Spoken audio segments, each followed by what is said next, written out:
오늘 이 시간에는 여호수아서 강의 19번째 시간으로 영적 장자권의 축복이라는 제목으로 함께 은혜를 나누겠습니다. 오늘 본문이 시작되어지는 여호수아서 15장부터 19장까지는 요단강 서편 가나안 땅 분배에 관한 말씀이 기록되어 있습니다. 이스라엘 민족의 12지파 중에 이미 요단강 동편 땅의 기업을 받은 르우벤 지파, 갓 지파, 므낫세 반 지파를 제외한 나머지 9개 지파와 므낫세 반 지파에게 제비를 뽑아 기업을 나누는 내용이 소개되어지고 있습니다. 먼저 우리가 기억해야 할 것은요, 가나안 땅의 지파별 기업 분배는 그저 아무렇게나 임의적으로 분배한 것이 아니라는 사실입니다. 제사장 엘리야살과 그리고 여호수아와 그리고 각 지파의 족장들이 모아서 제비를 뽑아서 결정하게 되었습니다.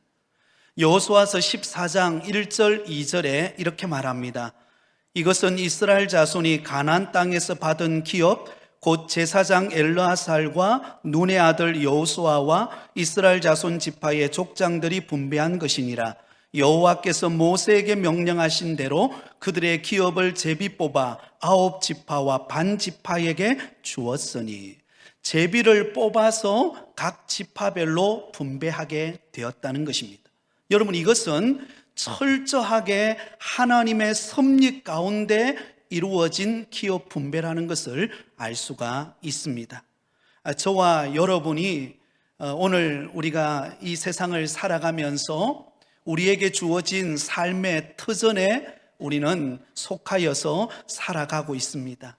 특별히 우리가 부곡교회의 성도들로서 하나님을 섬기는 교인이 되고, 또 금정구에, 또 아니면 여러분이 속해 있는 곳에 아마 사는 그곳에 삶의 터전을 이루고 계실 것입니다. 그런데 여러분이 속해 있는 그 가정, 또 우리 부곡교회, 여러분, 이 모든 것은 하나님의 선하신 계획 가운데 저와 여러분에게 붙여주신 은혜의 터전임을 믿으시기를 바랍니다. 최근에 우리 교회에 안수 집사님과 권사님 부부가 등록을 했습니다. 그래서 예배를 마치고 새가족부실에서 첫 만남을 가졌는데요, 권사님이 이런 말을 하는 거예요. 하나님께서 부곡교회로 인도해 주시는 것을 느낍니다. 그리고 하나님께서 부곡교회에서 함께 하고 계시고 은혜 주시는 것을 느껴서 마음을 정하게 되었습니다. 할렐루야. 여러분, 우리가 교회를 섬기는 것도 그렇고, 또 우리가 터전을 이루어서 살고 있는 것도 우연히 되어지는 것 아닙니다. 하나님의 기가 막힌 인도하심 가운데 이루어지는 하나님의 섭리임을 믿으시기를 바랍니다. 시편 16편 6절에 보면 이런 말씀이 있습니다. 우리 같이 한번 읽겠습니다. 내게 줄로 재어준 구역은 아름다운 곳에 있으며 나의 기업이 실로 아름답도다. 사랑하는 여러분, 하나님께서 저와 여러분에게 구역으로 정해놓으신 삶의 터전, 그리고 우리 부곡교회에서 신앙생활하고 있는 것, 이 모든 것은 하나님께서 우리에게 주시는 은혜와 기쁨이요 축복인 줄 기억하시기 바랍니다. 그러는 가운데 우리가 믿음으로 섬길 때 우리의 지역이 넓어지는 복을 허락해 주실 것입니다. 자, 오늘 우리가 읽은 본문의 말씀은 가나안 땅 기업 분배를 받는 이스라엘 지파들 가운데 가장 먼저 분배받는 지파를 소개하고 있습니다. 어느 지파일까요? 유다 지파입니다. 이스라엘 12지파 가운데 야곱의 네 번째 아들로 태어났던 이 유다의 자손들이 기업 분배를 받는 내용을 가장 먼저 소개하고 있습니다. 그것도 가장 넓은 땅을 분배를 받습니다. 자, 그렇다면 여러분, 왜 가장 먼저 유다 지파가 기업 분배를 받는 내용을 오늘 본문에 기록하고 있을까요? 그 이유는 실질적으로 12지파 가운데서 영적인 장자권의 축복을 받은 지파가 바로 유다 지파이기 때문입니다. 굉장히 중요한 말씀이기 때문에 한 번 더 반복하도록 하겠습니다.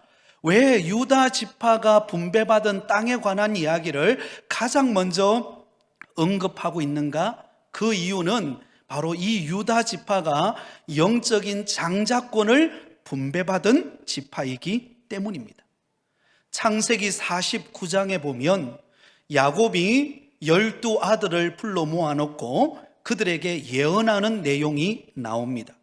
그 중에서 유다에게 예언할 때에 이 유다 지파 그 후손들이 영적인 장자권의 축복을 받게 될 것을 예언하고 있는 것을 알 수가 있습니다. 창세기 49장 8절에서 10절까지입니다. 유다야, 너는 내 형제의 찬송이 될지라. 내 손이 내 원수의 목을 잡을 것이요 내 아버지의 아들들이 내 앞에 절하리로다. 유다는 사자 새끼로다. 내 아들아, 너는 움킨 것을 찢고 올라갔도다. 그가 엎드리고 웅크림이 숫사자 같고 암사자 같으니 누가 그를 범할 수 있으랴. 규가 유다를 떠나지 아니하며 통치자의 지팡이가 그 발 사이에서 떠나지 아니하기를 실로가 오시기까지 이르리니 그에게 모든 백성이 복종하리로다. 할렐루야. 여러분, 유다가 모든 다른 형제들로부터 찬송이 되어질 것을 말씀하고 있습니다. 그리고 이 유다와 그의 후손들을 여러분 사자에 비유하고 있습니다. 여러분, 사자는 어떤 동물이죠? 동물들 가운데서도 가장 힘이 센 동물의 왕이라고 불리우는 것이 바로 사자입니다. 바로 유다가 그런 후손이 될 것을 말하고 있습니다. 통치자의 지팡이가 떠나지 아니하고 모든 백성이 유다 자손에게 복종하는 일이 일어나게 된다는 것입니다. 여러분, 이것은 장차 유다의 후손으로 이 땅에 오실 예수님이 속한 유다 지파가 영적인 장자권을 가진 지파의 복을 받게 된다는 것을 예언하고 있는 말씀입니다. 그런데 창세기 야곱을 통하여 예언되어졌던 그 예언의 말씀이 바로 오늘 그대로 성취되어지고 있는 본문의 내용입니다. 가나안 땅을 정복하고 그 가나안 땅을 분배하는 데 있어서 가장 넓은 땅, 그리고 가장 영적인 축복권이 있는 그 땅을 유다 자손에게 오늘 분배하고 있다라고 하는 것입니다. 이것을 통해 우리가 발견할 수 있는 교훈은 무엇입니까? 우리가 믿는 하나님은 약속에 신실하신 분이시라는 것입니다. 여러분, 우리는 연약하고 부족하고 때로는 내 한계를 느끼고 정말 내 힘으로 버거워서 이겨낼 수 없는 수많은 인생의 어려움을, 역경을 우리는 겪고 나아가지만, 그러나 분명한 사실은 그런 하나님의 자녀로 선택하여 우리를 부르시고 우리에게 약속하신 하나님의 말씀은 때가 되면 그대로 성취되어진다라는 사실입니다. 그러므로 여러분, 현재 여러분이 당하는 고난과 어려움 앞에 주저앉지 마시기를 바랍니다. 소망 중에 약속의 말씀을 붙잡고 믿음으로 나아가시기를 바랍니다. 저는 요즘 성도님들을 신방하면서 얼마나 기쁜지 모르겠어요. 왜냐하면 그 성도님들의 가정에 가서 신방을 하면서 작년에 제가 여러분들의 가정을 신방하지 않았습니까? 그때 신방하면서 약속의 말씀을 함께 나누고 함께 기도 제목으로 삼았던 그 기도의 제목들이 이제 시간이 지나고 다시 신방을 하고 함께 예배를 드리는 가운데 하나하나가 이루어져 가는 응답의 소식을 들을 때 얼마나 기쁘고 감사한지 모릅니다. 사랑하는 성도 여러분, 하나님께서 여러분의 가정에 약속의 말씀을 주시고 하나님께서 인도하고 계심을 믿으시기 바랍니다. 그리고 그 약속의 말씀은 반드시 여러분의 가정에 때가 되어서 성취될 것을 바라보며 소망 중의 믿음으로 살아가는 우리 모든 성도들이 되시기를 예수님의 이름으로 축원드립니다. 자, 오늘 우리가 읽었던 본문은 다 읽지는 않았지만 굉장히 긴 본문입니다. 오늘 본문을 크게 세 단락으로 나누어서 간단하게 여러분에게 말씀을 드리려고 합니다. 1절부터 12절까지의 내용은 유다 지파가 분배받은 기업의 지명과 경계 지역에 관한 내용입니다. 그리고 13절부터 19절까지는 그 유다 지파 중에 우리가 잘 아는 갈렙이 그의 기업을 정복하는 과정을 소개하고 있습니다. 그리고 마지막 20절에서 63절까지는 유다 지파에 속한 각 가족들이 분배받은 구체적인 지역을 소개하고 있습니다. 자, 가장 먼저 1절부터 12절까지는 유다 지파가 분배받은 기업의 지명과 경계 지역에 관한 말씀을 소개하고 있습니다. 여러분에게 지도 하나를 보여드리려고 합니다. 자, 여러분, 이 보여드리는 이 지도는 바로 약속의 땅 가나안 땅에 들어온 이스라엘 12지파가 분배받는 그 땅을 보여주고 있는 지도입니다. 자, 이 지도에 보면 바로 유다 지파에 관한 내용이 나오죠. 저 아래쪽에 가나안 땅의 가장 남쪽에 위치해 있는 유다 땅을 한번 보시기 바랍니다. 유다 땅 중간에 시몬이라고 하는 땅이 분배받은 곳이 있지만, 그러나 다른 지파에 보면 비해서 유다 지파가 큽니까? 작습니까? 굉장히 크고 넓죠, 그죠? 여러분, 남쪽으로는 신광야에 이르고 서쪽으로는 지중해를 바라보는 해안이 되고 해안까지 연결되어 있고, 동쪽은 염해 곧 사해까지 연결되어 있고, 북쪽으로는 베냐민 지파의 경계를 마주할 만큼 굉장히 넓고 비옥한 땅을 분배받았던 지파가 유다 지파라고 하는 사실입니다. 자, 여러분, 이제 저를 보시기 바랍니다. 그 이유가 무엇일까요?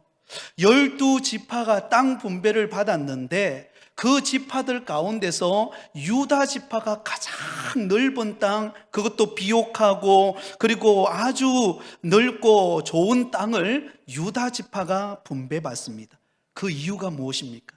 제가 서두에도 언급했지만 이 유다가 바로 야곱의 실질적인 영적 장자권을 상속받은 자이기 때문입니다. 그래서 가장 인구가 많고 가장 넓고 비옥한 땅을 유다 지파가 약속의 땅으로 기업을 받게 되었다는 것을 알 수가 있습니다. 오늘 이 시간 예배 드리는 사랑하는 성도 여러분, 저와 여러분이 바로 이 유다 지파처럼 영적 장자권의 축복을 받아 누리는 삶이 되시기를 예수님의 이름으로 축원드립니다. 자, 그렇다면 여기서 우리는 한 가지 의문을 갖게 됩니다. 그 의문은 무엇인가 하면, 여러분, 유다는요 야곱의 몇 번째 아들이라고 그랬죠? 네 번째 아들입니다. 네 번째 아들입니다. 어떻게 네 번째 아들인 유다가 첫째 아들도 아니고 둘째 아들도 아니고 셋째 아들도 아닌 네 번째 아들인 유다가 영적 장자권을 상속받게 되었을까라고 하는 질문입니다. 왜 그랬을까요? 그 이유가 있습니다. 왜 첫 번째 아들인 르우벤, 둘째 아들인 레위, 셋째 아들인 시몬이 이 영적 장자권을 상속받지 못하고 유다가 더 큰 은혜와 복을 받게 되었을까요? 그 이유는요, 첫째 아들이었던 르우벤과 둘째 아들이었던 레위와 셋째 아들이었던 시몬이 그들이 행한 악한 행실로 말미암아 영광스러운 영적 장자권을 빼앗겨 버렸기 때문입니다. 굉장히 중요한 말씀이기 때문에 한 번 더 강조하도록 하겠습니다. 왜 첫째 아들, 둘째 아들, 셋째 아들이 아닌 넷째 아들인 유다가 이 영적 장자권을 상속받게 되었습니까? 첫째, 둘째, 셋째 아들이 그들이 행한 악한 행실로 말미암아 그 영광스러운 영적 장자권을 빼앗겨 버렸기 때문이라는 것입니다. 자, 여러분, 첫째 아들이 르우벤인데요, 이 르우벤이 어떤 악행을 저지르게 됩니까? 바로 근친상간의 죄를 짓습니다. 창세기 35장 22절입니다. 이스라엘이 그 땅에 거주할 때에 르우벤이 가서 그 아버지의 첩 비라와 동침함에 이스라엘이 이를 들었더라. 자, 여러분, 이 르우벤이 누구와 동침을 했다고요? 그의 아버지의 첩이자 아내였던 빌하를 취하여서 여러분 동침하는 근친상간의 죄를 범해버리고 말았다는 것입니다. 그로 인하여 영적 장자권을 상실해버리고 말았습니다. 육신의 정욕을 이기지 못하고 실패한 결과였습니다. 자, 그리고 여러분, 둘째 아들이었던 레위와 셋째 아들이었던 시몬은 어떤 악행을 범하게 되었을까요? 이들은 세겜 족속의 남자들을 살인한 죄로 말미암아 영적 장자권이 빼앗겨 버렸습니다. 창세기 34장 25절입니다. 제3일에 아직 그들이 아파할 때에 야곱의 두 아들 디나의 오라버니 시몬과 레위가 각기 칼을 가지고 가서 몰래 그 성읍을 기습하여 그 모든 남자를 죽이고. 자, 여러분, 여기 나오는 이 레위와 시몬은요, 동생 디나가 세겜에 의하여서 수치스러운 일을 당하게 됩니다. 그래서 그 수치스러운 이야기를 듣고 분노를 참지 못해서 그 세겜 족속에게 여러분 거짓 약속을 하죠. 세겜 족속의 남자들이 다 할례를 행하면 우리가 너희들과 통혼하고 그리고 동생 디나를 세겜에게 아내로 맞이하게 하겠다라고 거짓 약속을 합니다. 그리고는 할례를 받은 세겜 족속의 남자들을 한 3일 정도 지났나요? 가장 고통스러워 누워있는 그때에 칼을 들고 가가지고 그 세겜 사람들의 남자들을 다 죽여버립니다. 분노를 참지 못하고 그들을 살인한 죄로 인하여 결국은 영적 장자권의 권위를 상실해버리고 말았던 것입니다. 결국 누구에게로 이어지게 됩니까? 네 번째 아들이었던 유다에게로 영적 장자권이 넘어가 버리고 말았다라는 것입니다. 사랑하는 여러분, 이 말씀을 통해서 우리는 어떤 교훈을 얻어야 합니까? 하나님께서 우리에게 주시는 은혜와 복은 이처럼 그 행실이 중요하다라는 사실을 여러분 기억하시기를 바랍니다. 우리는 주일날 교회당에 와서 하나님께서 주시는 약속의 말씀, 은혜를 받고 여러분 세상으로 나아갑니다.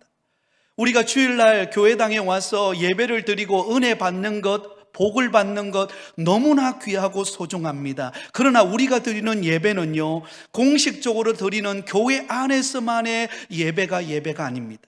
우리는요, 우리에게 주어진 일상 속으로 들어가서 살아가는 삶으로 드리는 예배, 그 예배를 우리 하나님은 기뻐 받으신다라는 사실을 기억하실 수 있기를 바랍니다. 로마서 12장 1절에 우리 같이 화면을 보고 같이 읽겠습니다. 로마서 12장 1절입니다. 시작.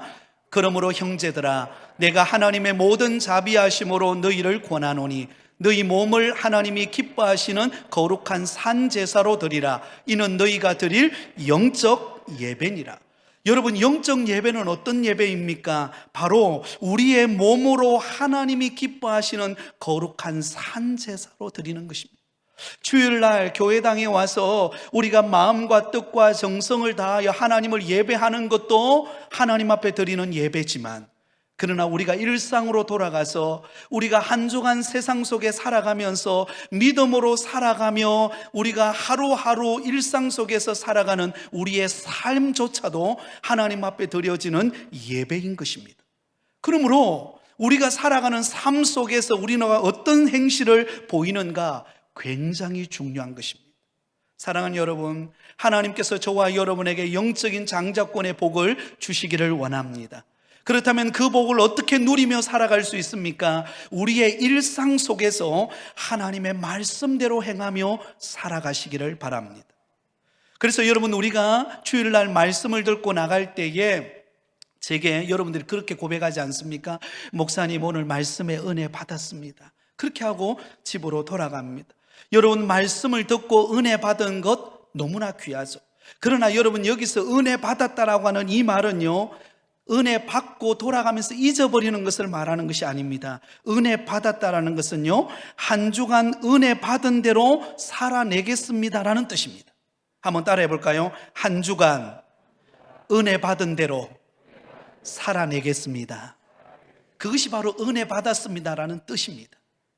많은 성도들이 은혜 받고 권능을 받고 축복을 받습니다. 그러나 그의 삶 속에 아무렇게나 르우벤처럼, 또 하나 레위처럼, 여러분 시몬처럼 그렇게 살아갈 수 있다는 것입니다.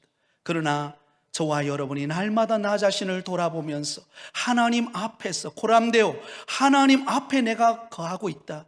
그래서 나의 삶 전체가 하나님 앞에 거룩한 산 제사가 되어서 하나님을 기쁘시게 하는 믿음의 길을 걸어갈 때 우리는 영적 장자권의 축복을 누리며 살아가게 될 줄 믿습니다.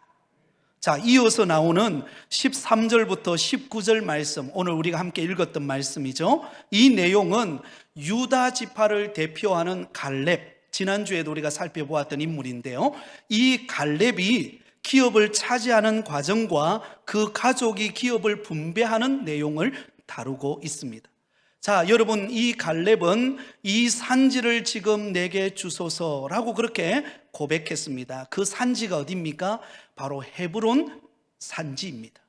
그 헤브론 땅을 자신에게 기업으로 달라고 여호수아에게 요청을 하게 되었습니다. 근데 오늘 본문에 보면 그 요청했던 헤브론 땅에 살고 있는 원주민 아낙 자손들을 완전히 전멸시키고 그 땅을 차지하는 내용이 나옵니다. 우리 14절 말씀을 같이 읽겠습니다. 14절입니다. 시작. 갈렙이 거기서 아낙의 소생 그 세 아들 곧 세세와 아히만과 달메를 쫓아내었고, 할렐루야. 여러분, 지금 갈렙이 그 아낙 자손들이 거주하고 있는 헤브론 땅, 그 땅을 산지로 달라고 할 때에 갈렙의 나이가 몇 살이었습니까? 그의 나이 85세였습니다. 사실은 황혼기고 이제는 그의 인생을 마무리하고 더 이상 그 땅을 점령할 만한 여력이 없을 것 같은 나이였습니다. 그러나 그는 그의 나이가 85세였음에도 불구하고 여러분, 하나님이 약속해 놓으신 그 헤브론 땅을 차지하기 위하여서 담대히 나아가서 전쟁하여 승리를 거두게 됩니다. 여러분, 거룩한 열망과 소원을 가진 사람은요, 나이는 숫자에 불과한 것입니다. 한계를 뛰어넘는 은혜가 임하게 되어지는 줄 믿습니다.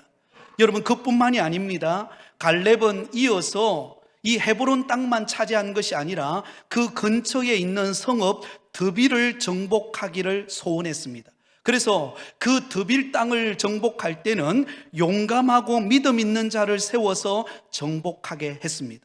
그러면 그 용감한 자가 나와서 드빌 땅을 정복하는 자에게는 바로 자기 딸 악사를 그에게 아내로 주겠다라고 약속을 합니다. 이 약속을 들었던 사람들 가운데 온니엘이라고 하는 사람, 이 온니엘이라고 하는 사람이 바로 담대하게 나아가서 그 드빌 땅을 정복하고 악사를 자기 아내로 맞이합니다. 17절입니다. 우리 같이 읽겠습니다. 시작. 갈렙의 아우 그니스의 아들인 온니엘이 그것을 점령함으로 갈렙이 자기 딸 악사를 그에게 아내로 주었더라. 여러분, 사실 이 드빌 성읍도 점령하기 쉬운 곳이 아니었습니다. 그러나 담대한 믿음의 용기를 가지고 나아가서 그 땅을 정복하고 갈렙의 딸 악사를 아내로 맞이하게 됩니다. 그리고 온니엘의 아내가 되었던 이 악사는요, 결혼하여서 출가하려고 할 때에 아버지 갈렙에게 요구하는 것이 있습니다. 18절 19절입니다. 우리 같이 읽겠습니다. 시작. 악사가 출가할 때에 그에게 청하여 자기 아버지에게 밭을 구하고자 하고 나귀에서 내림에 갈렙이 그에게 묻되 내가 무엇을 원하느냐 하니 이르되 내게 복을 주소서. 아버지께서 나를 네겝 땅으로 보내시오니 샘물도 내게 주소서 하매 갈렙이 윗샘과 아랫샘을 그에게 주었더라. 할렐루야. 여러분, 이 갈렙의 딸 악사가 온니엘에게 시집가는 그날에 여러분, 이 악사가요 아버지 갈렙에게 밭을 요구합니다. 밭을 달라고 요구하면서 무엇까지 요구하는가 하면 샘물도 내게 달라고 요구합니다. 샘물이라는 것은요, 밭에 생명을 불어넣는 힘 아닙니까? 여러분, 이 당시는요 샘물이 있어야 밭을 여러분 가꾸고 수확을 거둘 수가 있었던 것입니다. 그래서 악사는 밭만 구한 것이 아니라 그 밭 곁에 있는 샘물까지도 내게 달라고 요구합니다. 그러자 여러분, 갈렙이 어떻게 합니까? 그 딸 악사에게 샘물을 주는데요, 한 곳만 주지 않아요. 두 곳을 줍니다. 윗셈과 아랫셈을 그에게 갑절로 그에게 선물을 줍니다. 자, 제가 뭘 이야기하고 싶은가를 보세요. 자, 여기 등장하는 세 사람을 제가 이야기했습니다. 바로 우리가 잘 아는 믿음의 사람 갈렙, 그리고 그 다음에 그의 사위가 되는 온니엘, 그리고 그의 딸 악사. 여러분, 이들의 공통점이 무엇일까요? 여러분, 이들은 믿음의 용기를 가지고 담대히 나아간 사람들이라는 것입니다. 갈렙은 하나님의 약속을 주신 그 약속의 말씀을 붙잡고 담대히 나아갈 때 점령할 수 없었던 아낙 자손들이 거주했던 그 헤브론 땅을 점령하고 차지하게 됩니다. 온니엘, 그의 사위가 되는 온니엘, 더빌 주민은 굉장히 강한 사람들이었습니다. 그런데 담대한 믿음을 가지고 나아갈 때 그 더빌 주민들을 쳐서 점령하고 악사를 차지하게 됩니다. 또한 여러분, 그의 딸이었던 악사는요, 그가 시집 갈 때에 그냥 가는 것이 아니라 아버지에게 믿음으로 요구합니다. 나에게 밭과 샘을 달라고 담대하게 요구합니다. 그러자 그 아버지, 여러분, 갈렙이 그에게 샘을 한 곳만 주는 것이 아니라 여러분, 윗샘과 아랫샘, 갑절의 샘을 그에게 선물로 줍니다. 여러분, 이들을 통하여서 믿음의 용기를 가진 자에게 하나님께서 어떤 복을 허락하시는가를 이 본문 속에 담고 있는 것입니다. 사랑하는 여러분, 우리가 영적 장자권의 축복을 받아 누리려면요, 믿음의 용기가 필요합니다. 믿음의 담대함이 필요합니다. 아무리 우리 앞이 힘들고 어렵고 고난의 환경일지라도 여러분, 이 세상은 사실 만만한 세상이 아니죠.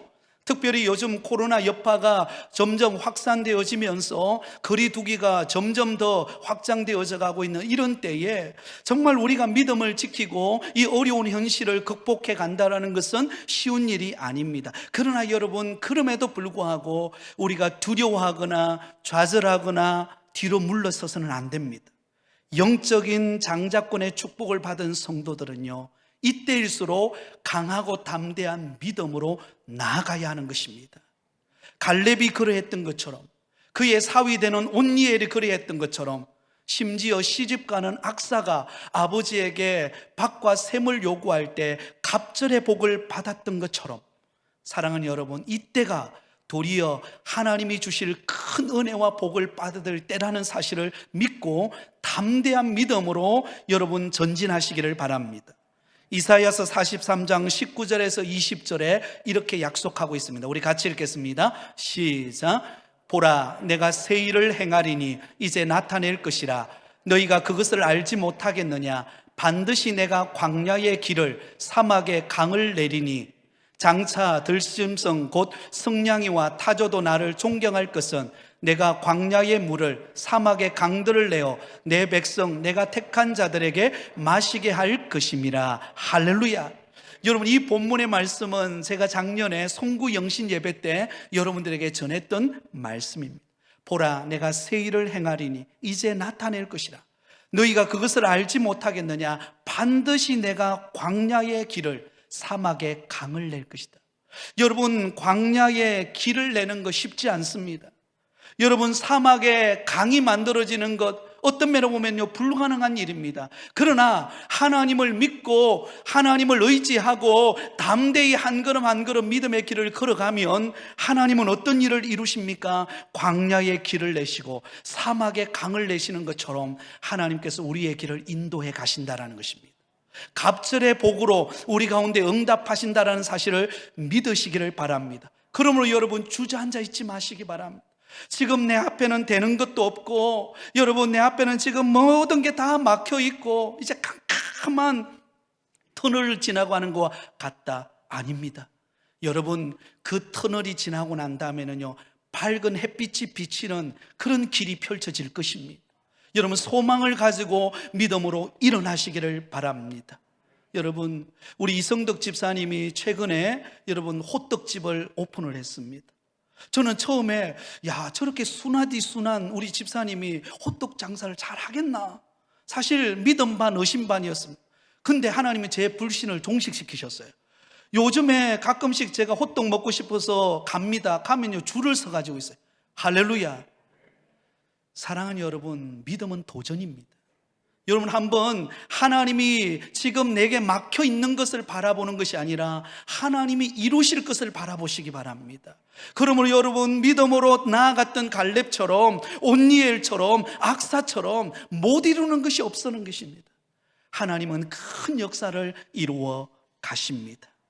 여러분, 마지막으로 20절에서 63절까지도 그 내용을 담고 있습니다. 유다의 자손들이 분배받은 기업 안에 있는 성읍들과 그 마을들을 구체적으로 소개하고 있습니다.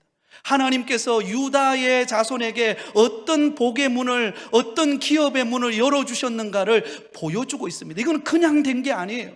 믿음으로 나아갈 때에 하나님의 약속의 말씀을 붙잡고, 비록 내가 나이가 많고 때로는 환경이 막혀 있고 수많은 위기가 다가온다 할지라도 주저하지 않고 일어나서 믿음으로 달려갈 때 이 모든 기업을 이루고 응답받는 역사가 나타나게 되었다라는 것입니다. 이 말씀을 전해드리고 말씀을 맺으려고 합니다. 전남 신안군 정도예라고 하는 섬에 가보면 문중경 전도사님 순교 기념관이 있습니다.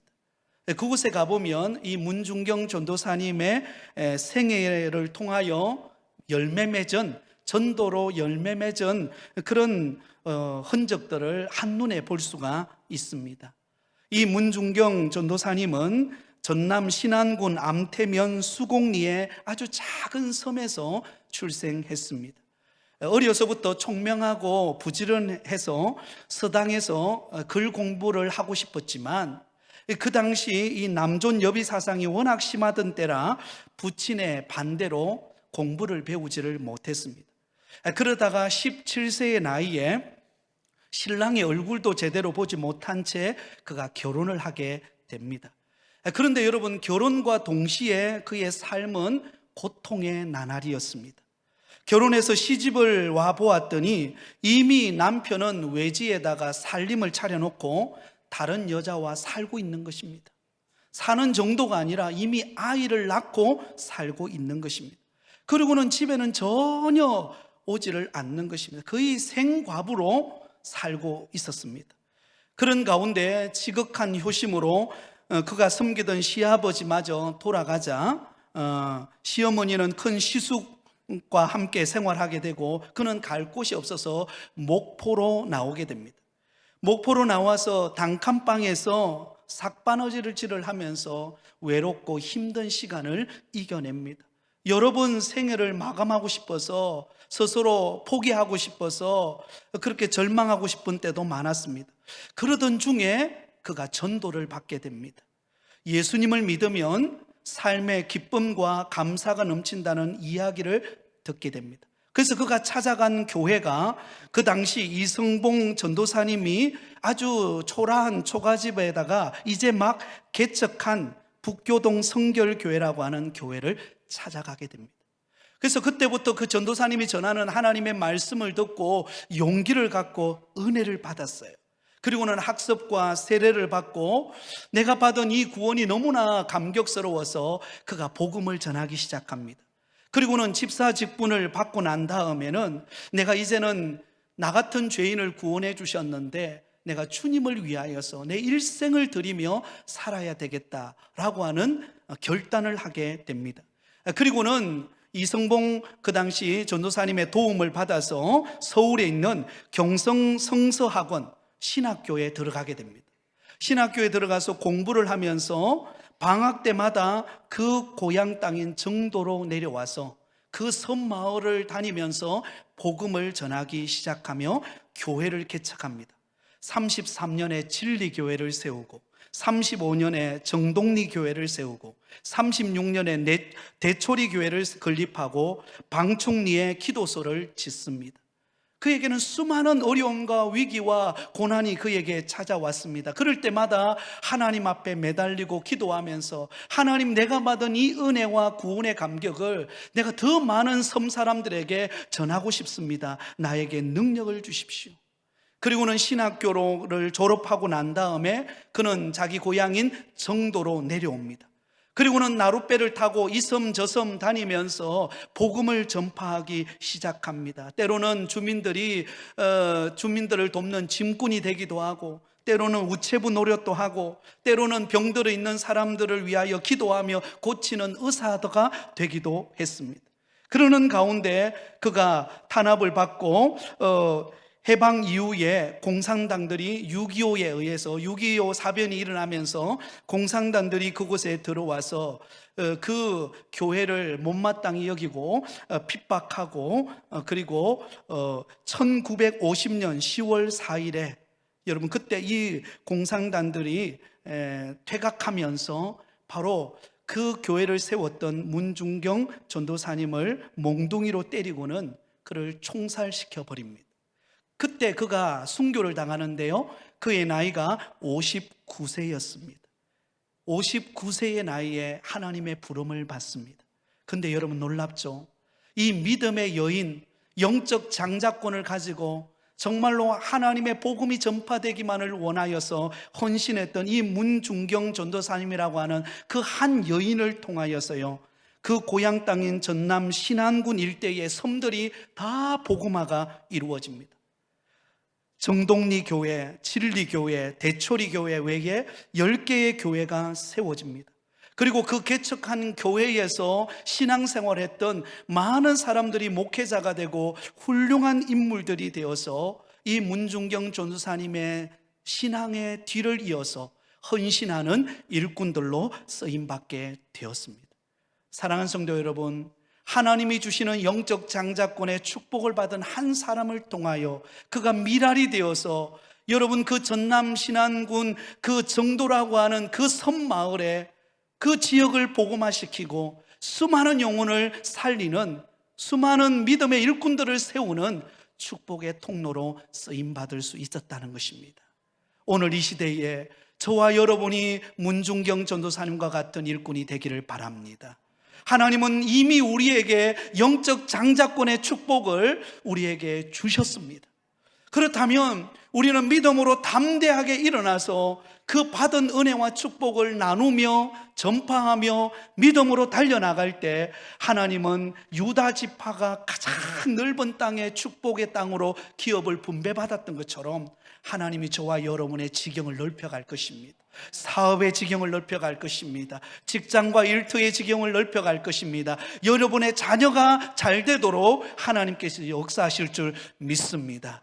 영적 장자권의 축복을 붙들고 믿음 안에 승리하며 담대하게 나아가는 우리 모든 성도들이 다 되시기를 예수님의 이름으로 축원드립니다.